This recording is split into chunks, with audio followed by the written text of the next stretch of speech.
hope that's clear, because basically what I'm saying is, for the vast majority of you, you have not been living long enough to understand the context of your life in relationship to your career. Hi, it's Spade from Storyteller Therapy. This is the podcast where I give the practical, emotional, and mental support for storytellers working in careers or working on careers in film and television. Be sure to subscribe so you don't miss a thing. Comment below your thoughts or questions about the content. This podcast is also available on Apple iTunes, Google Play, and Stitcher. All right, let's get started. I'm Spade Robinson, and this is Storyteller Therapy. Can I just tell you how happy I am that we're about to have this conversation today? Because it's our lives. It's my life. It's your life.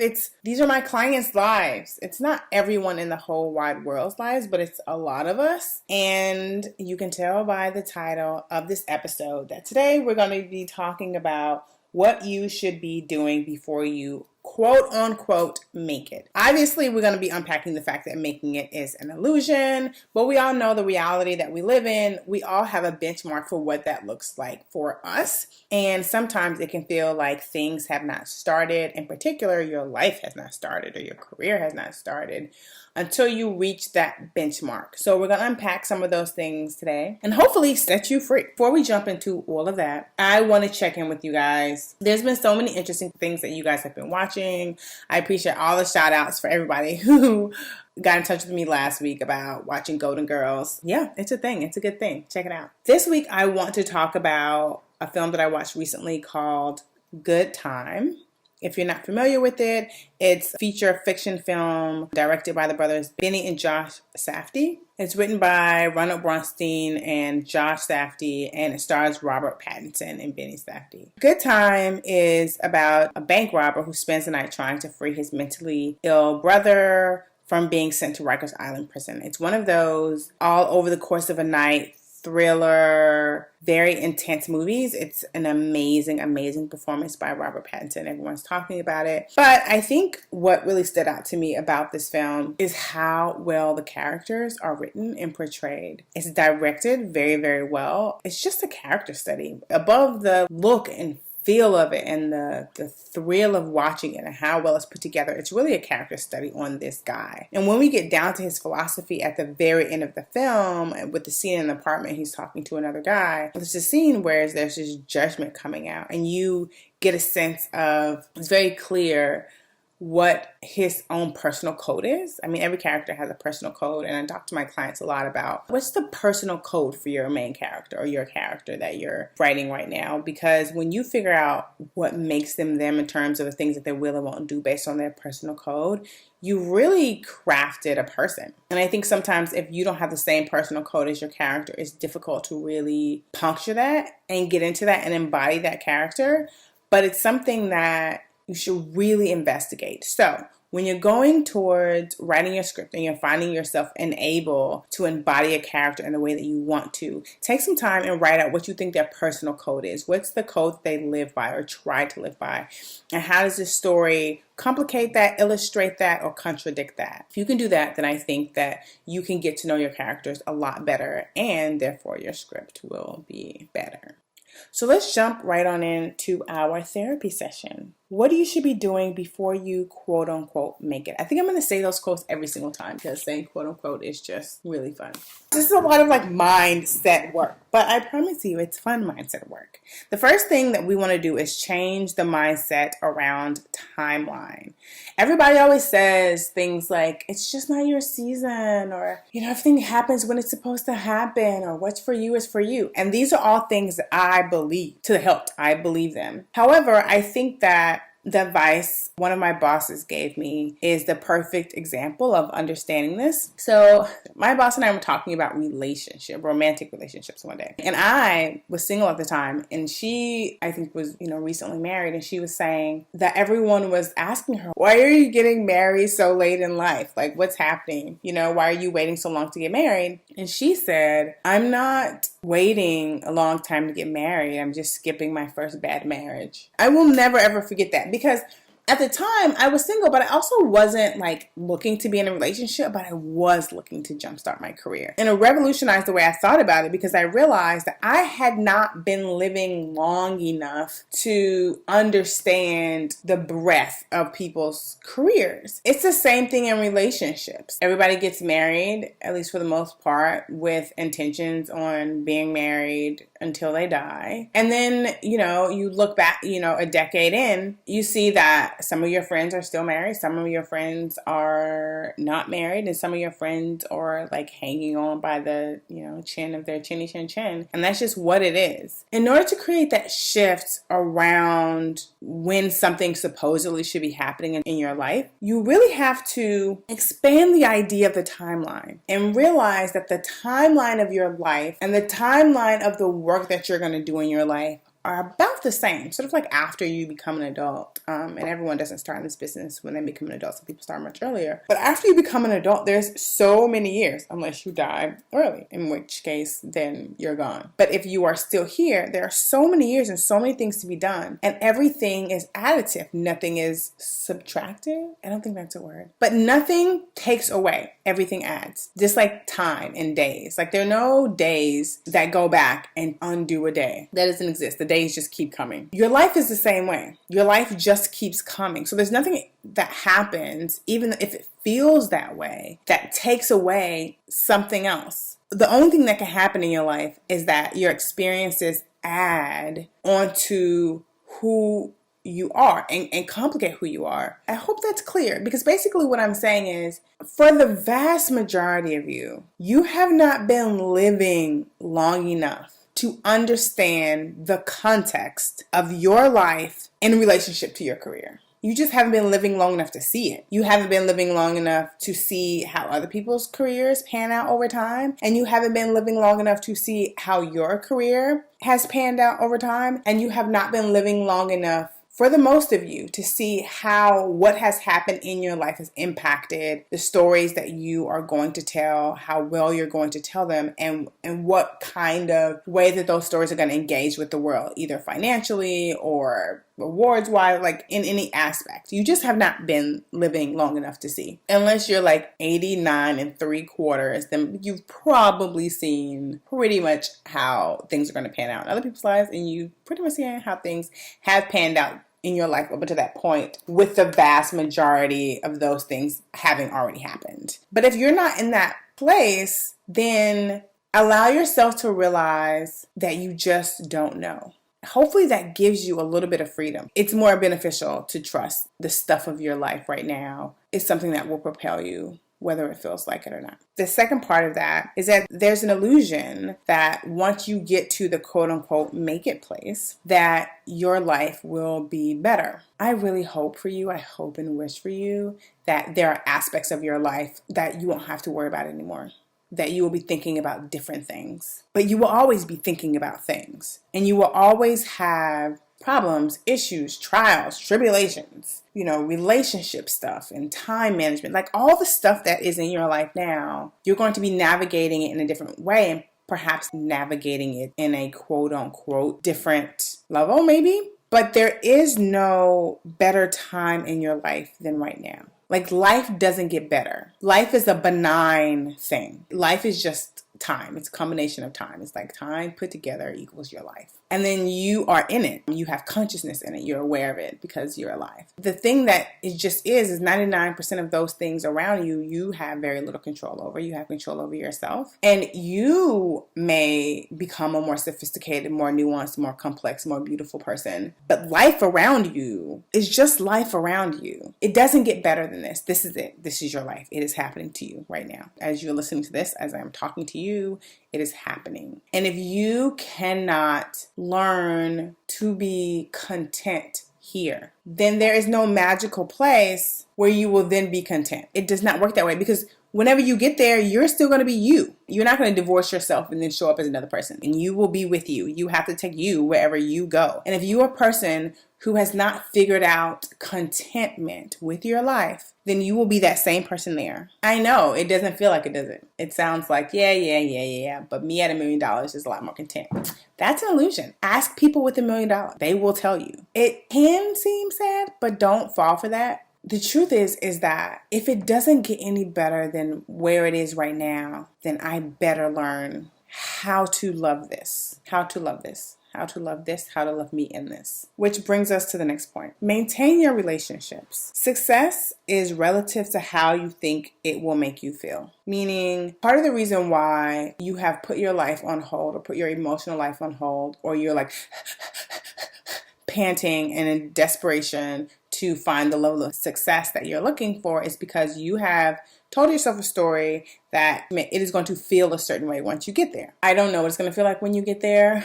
All I know is that you're going to be there with you. So your mindset now is going to also be in that place. But the people in your life can help you cultivate the thing that you want to feel. You don't have to wait until you get there to feel how you want to feel. You can feel that now. And a big part of that is cultivating your relationship. One of my biggest hopes and wishes for everyone is to have a tribe. And if you're in this business, a tribe is imperative. You cannot do this alone.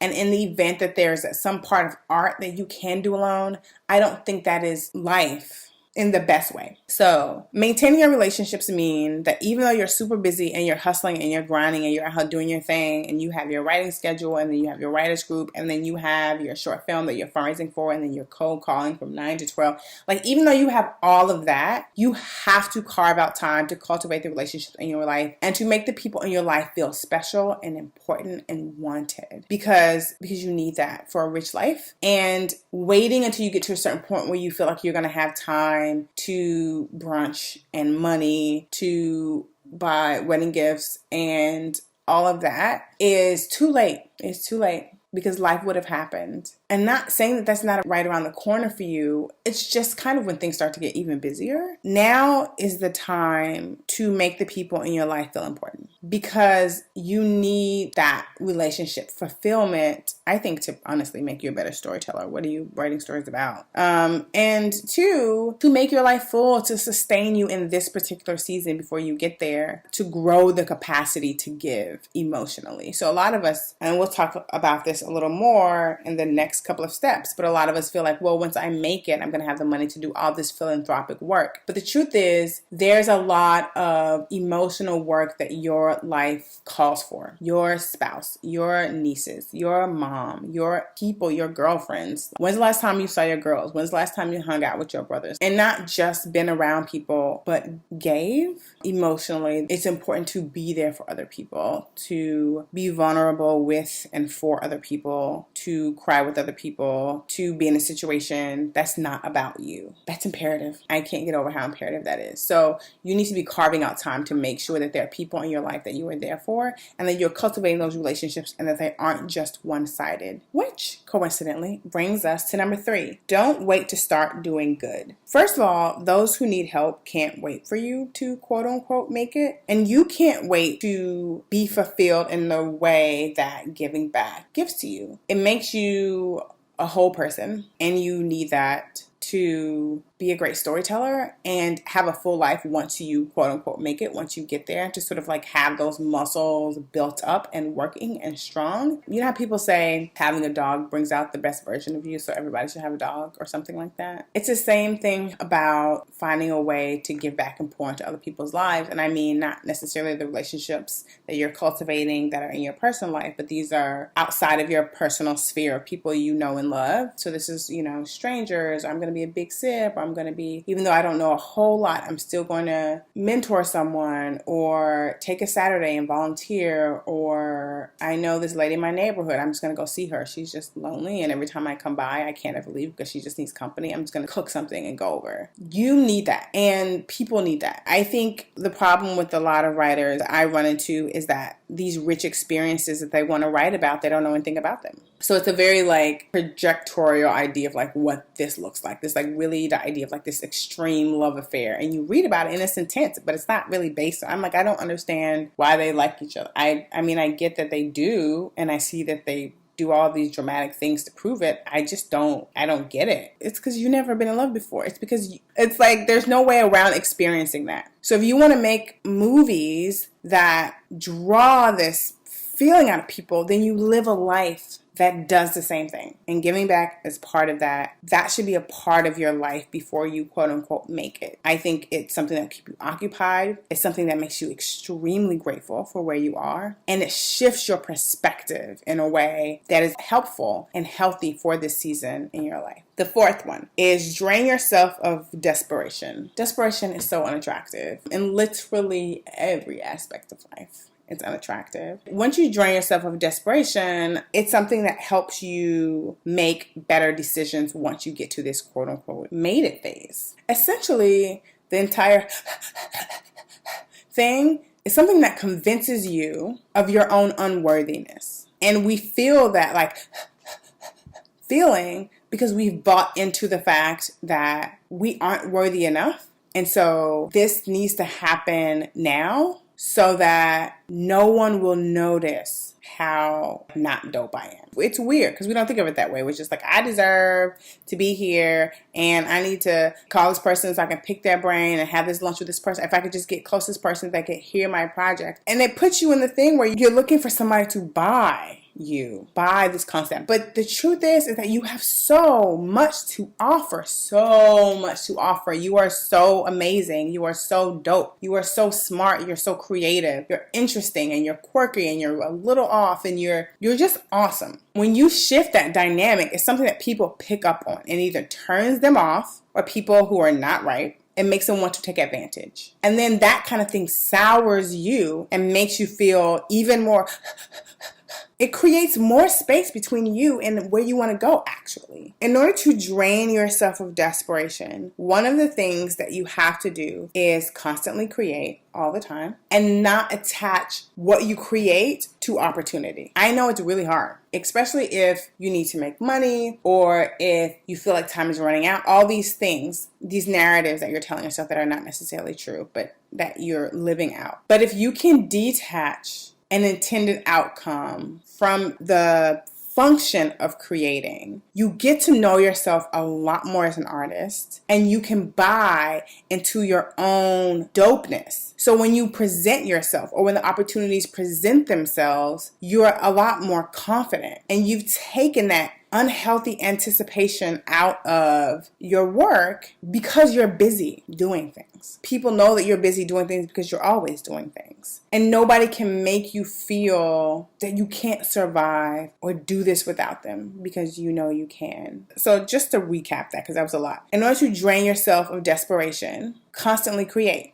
and detach what that thing absolutely has to do in the world in order for this to be worth it. It's worth it because you're worth it, because self-discovery is worth it, because art in itself is worth it, because experiences of working with your friends and meeting somebody you really vibe with and working together over and over, all of that is worth it. And I promise all of that is useful and beneficial in both your life and your career. It's just that if you haven't seen that come to fruition yet, then you have not been living long enough for your story to see that come to pass. Which brings us to the last step, which is to believe in your genius. This helps you not to compromise artistically and in other ways, so when you do, quote unquote, make it, your work will be stronger and distinctive. So this is not about the whole like, oh, well, if you believe in your genius, you won't sleep with this person. I mean, I guess, I guess that goes without saying at this point. If that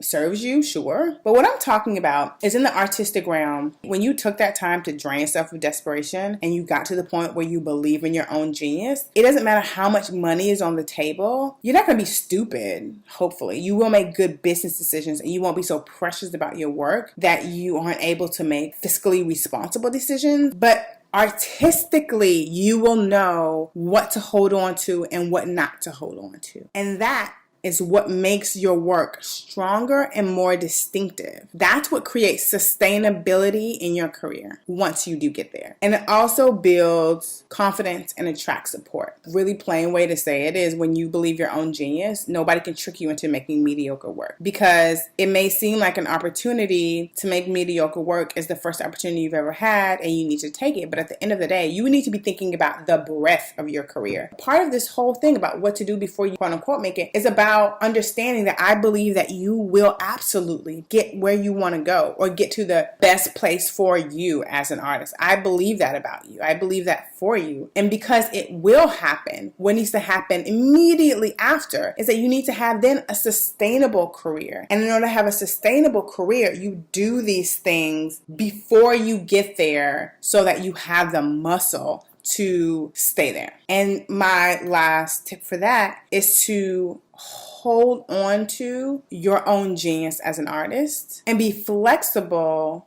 and be collaborative, but uncompromising when it comes to your artistic integrity. Because being distinctive is what creates sustainability in your career. And you need to have that and know that before you sort of hit that stage that we are all talking about. So hopefully now you are willing to relinquish and let go of the idea of there being a quote unquote made it, because you know that there's an entire lifetime of work that you are creating now and you're going to be creating, in terms of passing that place on the timeline that you've had in mind for a very long time. Going through these steps will hopefully prepare you in a way that once you arrive and as you're passing that place, you are confident and comfortable and lead a very full life and have the support that you need and have the love and respect for yourself that you need in order to sustain your career and just be a happy person, which I think is the goal. I think that's why we desire the success. We believe that it will make us happy. But again, that's not something you have to wait for. And then once you do get to this quote unquote made it place, it's something that you will be able to sustain and keep. So with that said, I want to just give you a short update. This will not be happening for a long time. This is for limited time only, but I am still taking screenwriters for the mini consultations. I will leave the link in the show notes so you can register for that mini consultation. Essentially what it is a 20-minute phone call where we get on the phone and we talk about your project and where you are in your process. And you talk about your story and what is holding you back potentially and making the most compelling version of that story. And with that, I will come up with some things that I think will support you moving forward.